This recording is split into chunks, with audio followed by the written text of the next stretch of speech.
is going on, Rebels and Reblettes? Welcome to some of my favorite routes in the Pokemon games. As a player of many Pokemon games, I have walked across many routes in between lots of cities, towns, lakes, and many other kinds of places. Throughout these routes, there have been an abundance of beautiful scenery such as ocean, trees, mountains, and other sorts of amazing landmarks. Today, I will be discussing the true beauty behind these routes and the impact they have made in my Pokemon journey and my real life. So if you guys are ready, let's get started. This swampy and rainy route in Caliphs has made a huge impact to my Pokemon journey. I say this because when X and Y were first released, I wanted to have a Goodra on my team so bad. Catching the Goomy and leveling it into Sliggoo wasn't so bad, but when it came to evolving it into Goodra, boy did it take a long time. I would spend hours on this route waiting for the rain to appear, and while I was waiting, sometimes I would get stuck in the muddy areas of the route if I went too far. Getting stuck in these areas reminded me of when I would go camping. During our camping trips, we would go hiking, and sometimes I would actually fall into these puddles and not be able to get out for a while. The struggle with these muddy pools is too real, but it captures my childhood in a Pokemon game perfectly.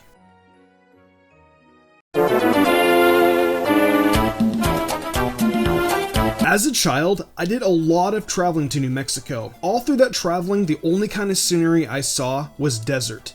Just sand and cactus. Route 111 in the Hoenn series reminds me of all the desert I saw as a kid, despite there not being any cactus there. On Route 111, if the player went across the deeper sand, their footprints would appear. This mechanic of footprints appearing reminds me a lot of my visit to the White Sands National Monument in New Mexico. As I would walk across the sand, my footprints would appear, and it reminded me a lot of Pokemon Ruby when I would run across all over Route 111. The only difference is my footprints wouldn't go away automatically, and when I tried to run, I couldn't do it without getting tired.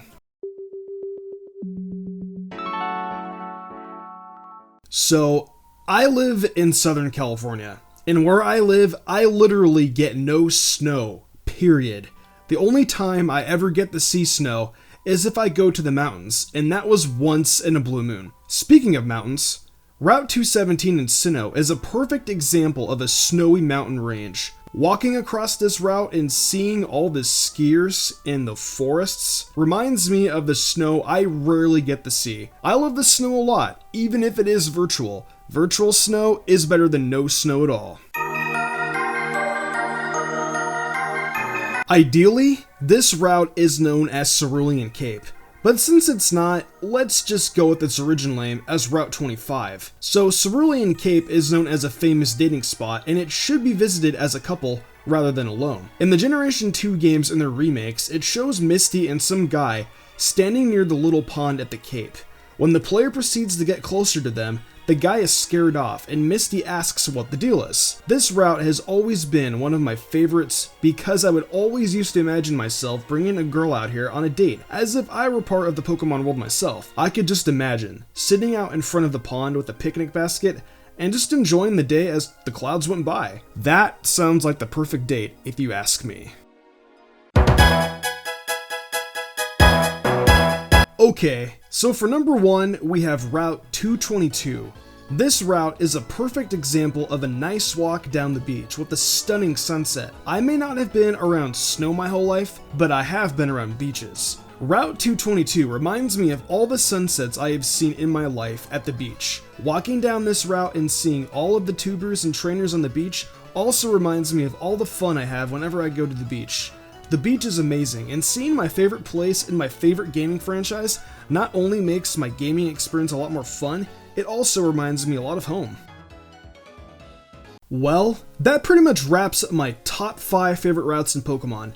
These routes all have really great scenery and link a lot to my personal life and Pokemon gaming experience.